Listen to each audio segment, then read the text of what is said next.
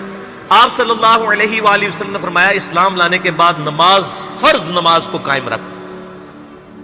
پھر فرمایا فرض زکوٰۃ ادا کر, فرض روزے دے, روزے جو ہیں وہ ان کو ادا کر اور روزے رکھ. حج اس وقت فرض نہیں ہوا تھا, وہ زندگی میں ایک بار ہے. تو اس نے کہا یا رسول اللہ صلی اللہ علیہ وآلہ وسلم جتنا آپ نے مجھے بتایا نہ میں اس میں ایڈ کروں گا نہ اس میں سے کوئی چیز مائنس کروں گا. اور یہ کہہ کے وہ چلا گیا.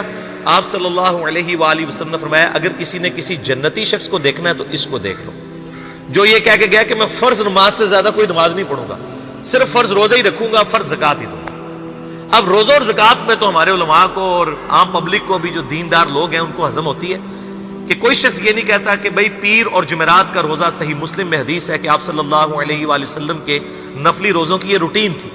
کوئی آپ کو یہ نہیں کہے گا کہ جس نے جمعرات اور پیر کا روزہ نہ رکھا اس کے رمضان کے روزے ہی قبول نہیں ہوں گے. کوئی کہتا ہے؟ کیونکہ ان کو پتہ وہ نفلی ہے. اسی طریقے سے زکوٰۃ تو صرف 2.5% ہے نا, باقی تو نفلی صدقات ہیں جتنے مرضی دیں. کوئی شخص نہیں کہتا کہ نفلی صدقہ نہ دیا تو آپ کی زکوٰۃ بھی قبول نہیں ہوگی. الٹا یہ کہتے ہیں وہ بس جی زکوٰۃ دے لو تو باقی سارا مال پاک ہے. لیکن جب فرض نماز کی باری آتی ہے تو اس وقت وہ 12 رکھتے ہیں بھی سنت موقدہ بیچ میں گھسیٹ دیتے ہیں, وہ بھی صرف فضیلت ہے. ٹوٹل 17 رکھتے ہیں, 2 فجر کی, 4 ظہر, 4 عصر, 3 مغرب, 4 عشاء. یہ میں کو اپنے لیے گراؤنڈ نہیں بنا رہا, میں تو الحمدللہ اس کے علاوہ بھی نفلی عبادت کرتا ہوں. لیکن میں بتا رہا ہوں خدا کے لیے لوگوں کو دین ایسا مشکل نہ پیش کریں کہ جو نبی علیہ السلام نے امت کو وہ دین نہیں دیا ہوا, اپنی مرضی سے انجیکٹ نہ کریں دین, لوگوں کے لیے مشکلات نہ کھڑی کریں, ان کو فرض نماز تک رکھیں. پھر انشاءاللہ کئی لوگوں کو میں نے اس طرح نماز شروع کروائی, انہوں نے سنت نماز بھی, نوافل بھی شروع کر دی ہیں, لیکن آپ کم از کم وہ ڈیٹم لیول تو اچیو کروائیں لوگوں کا. لیکن فرض نماز کی باری آتی ہے کہتے ہیں نہیں جی سنتے بھی حصہ ہیں. کہاں سے میرے بھائیوں حصہ ہے؟ وہ 17 رکھتے ہیں, سنتیں پڑھیں گے ثواب ہے, نہیں پڑھتے گناہ کوئی نہیں ہے. تو کم از کم فرض تو ادا کریں. اس کے لیے آپ کو ٹوٹل 24 گھنٹے میں میرا خیال ہے 40 منٹ بھی نہیں چاہیے فرض پڑھنے کے. تو اس کے اوپر تو استقامت کم از کم ہم اختیار کریں. اور چھوٹی چھوٹی جو نٹی گٹیز ہیں ان کو تو ہم نے اتنا فالو کیا ہوا ہے, اور فرض نماز کے بارے میں ہم اتنے کیجول ہو جاتے ہیں. تو یہ فرض نماز کی امپورٹنس اس حوالے سے ضروری تھی, اس لیے میں نے ساتھ ہی بیان کر دی.